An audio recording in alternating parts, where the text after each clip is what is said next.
Hello and welcome to Business and Arts. My name is Nyaka Lolepoto, and this is the Contributors channel that is a melting pot. There's a whole lot of stuff put together onto this channel if you want to have related content to this particular one where we talk to artists and teach them how to make money using their own talent and craft. You go to the playlist that's named Business and Arts. Today, we are going to be talking about learning how to sell yourself. Pretty much, I'll be showing you how to sell yourself as an artist. The reason for that is that people tend to buy you first as a human being before they start buying your craft and your art. So you have to get them to like you first before you can get them to give you their money. That's how it is. Let's kick it right off. The first one is be friendly and approachable. I come across a whole lot of artists that are socially awkward, can make eye contact, they're like shy, and some of them are like twiddling on the phones, they like busy somewhere at the corner, they don't talk much. If you try and make conversation with them, they give you one-worded answers and things like that. Those are the things that are really going to hurt you socially. You need to be making networks with people. You need to get people to like you before even they get to like your music. We'll make an example with Casper Nyovest, for instance.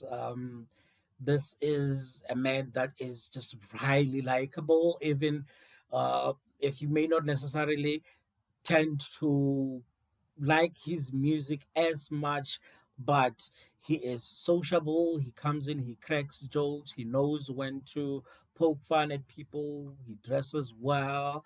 Haven't been around him, but I'm assuming he smells well.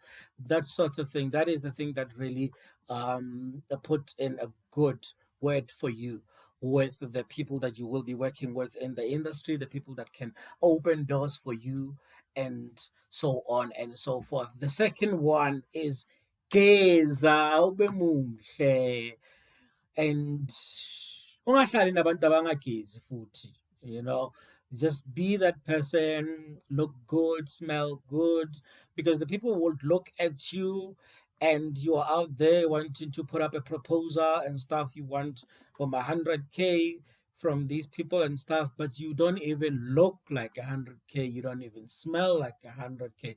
You don't even carry yourself like 100K. You are not even surrounded by people that look like 100K. So that's going to hurt you a lot in the long run. Make sure that you look the part. It might not necessarily be through expensive clothes or anything like that, but always make sure that you look your best. You wash the clothes are clean, they smelling good. You could be repeating the same clothes and stuff like that, but just make sure that you keep a clean uh, image. And with the clean image, it's not just only about how you look and everything, but it is also about the stuff that you post on your social media, the people that you associate with, and the places that you do, your behavior as well. Just keep everything clean. But it is very important that uyageza. Hey, Intipo, the First Lab Diaries. Let's do that. Let's do that. Manage your social media. Don't. I mean, I know I'm a social media. I'm a Facebook clown, and I was inclined to say, don't be a social media clown, don't be a Facebook clown. It has a place in society as it is. I see a lot of artists doing it. It's more fun and stuff like that. But don't attract unnecessary attention towards yourself by the stuff that you post on social media. I see a lot of people posting vulgarity on social media. I see a lot of people posting nudity and stuff like that. Keep it clean. Look, be that guy that can be associated maybe with certain products and stuff like that. Just because you are not only going to make money or from your own music, when you're an artist, you are going to have to also be an ambassador for something, maybe be a model, or be, a representative or so, and associated with big products. And these products that will give you money, and these companies that will give you money and stuff like that, they want you to be socially responsible. They want somebody who will not engage or be associated with stuff that will hurt their image at the same time. So watch that. Let's move on to number 4. Attend events and be a spectator. I come across a lot of artists that only want to attend events where they are booked. When they're not booked, they're not interested. They're not interested in clapping for other artists. They're not interested in supporting other artists' events, or anything like that. Things can't just be about you. Show genuine interest in others so that people can also reciprocate that as time go on. Yeah, really can't say much from that. I think, yeah, basically just to show interest in others. You are a business. It has nothing to do with talent. Like I said, I'm making an example with Casper Nyovest because he is one of the right now more prominent artists that are really, he's killing it financially. I think, yeah, he is. He's doing extremely well, and most of his money is not really coming from his talent. He's not the best rapper in South Africa. He's not the best amapiano artist. He's not the best dancer. He's not even the most handsome guy. But how does he make his money? Because he conducts himself as a business. You he looks at the return value of whatever he does. There's a lot of people. I think one person said, Casper Nyovest doesn't do anything that will come back to him. It comes across as a very selfish thing if you think about it. But you really need to look at it from that perspective to say, where is the profit in engaging this particular um, this particular activity. So run yourself as a business, get your books right, get your profiles and all of those things. I'm gonna talk to them. I'm gonna talk about them now. Now outfitting as well. Here in Kotko we have a group called Tears of Joy, and if you ever wondered how you should outfit yourself, just look at how Tears of Joy dress. They always look like artists. If you go to an event and Tears of Joy is there, they are booked. You probably meet them during, I mean, in the crowd, or you would know that these guys, they're going to be performing. And I can't wait to see them perform. They're just like that. They look like superstars. They are dressed like superstars. They carry themselves like superstars. I see a lot of artists who are extremely, extremely talented, but do not put effort into how they dress up for performances. People just put in jeans and slops, and they're like, no, but I sing well. Yes, you sing well, but you don't look like somebody who sings well. You need to put that effort. You can't look like I do now. I don't sing. I'm not an artist. I go to these concerts. I go to these events. I don't expect the artist to dress the way I do, to be amongst us here. And then, some people, they get called onto stage. I'm like, how can I'm Jidao? Can I'm Jidao to perform my dance? He's there. He's like, just the simplest thing. Just make sure that you look like star quality.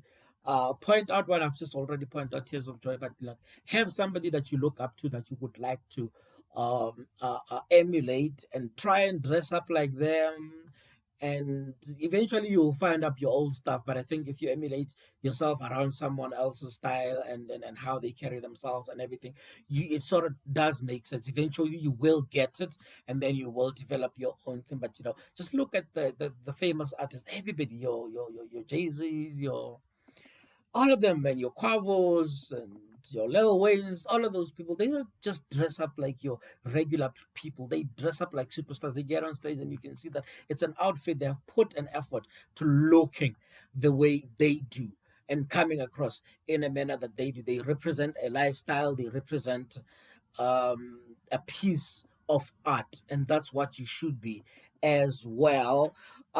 Get your paperwork, man, like your artist profile, business profile, the portfolio of work and stuff, because are going to want to demonstrate stuff to people. And if you come in into an office, you meet Mr. X. Mr. X doesn't make the decision alone. So you have to be have something that you can live behind and say, okay, this is me, artist B. This is what I have done.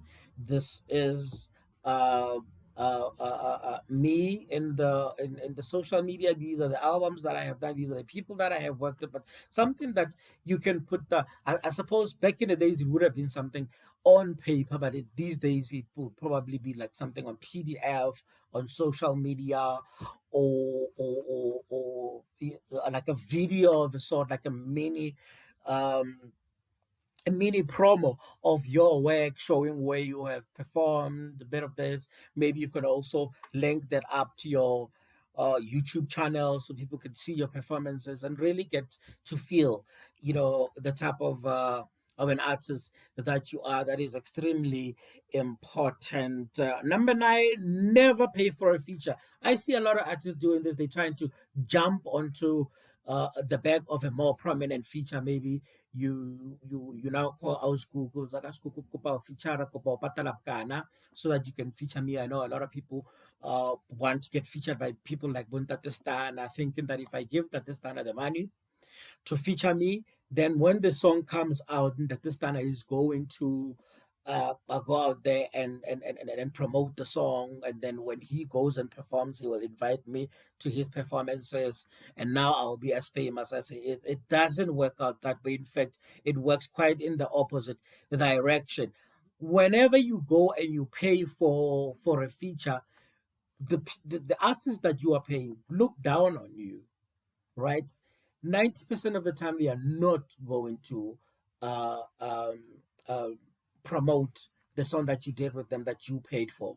They are not going to necessarily perform that song when they go out there and perform. They probably won't even invite you in the events where they are called in.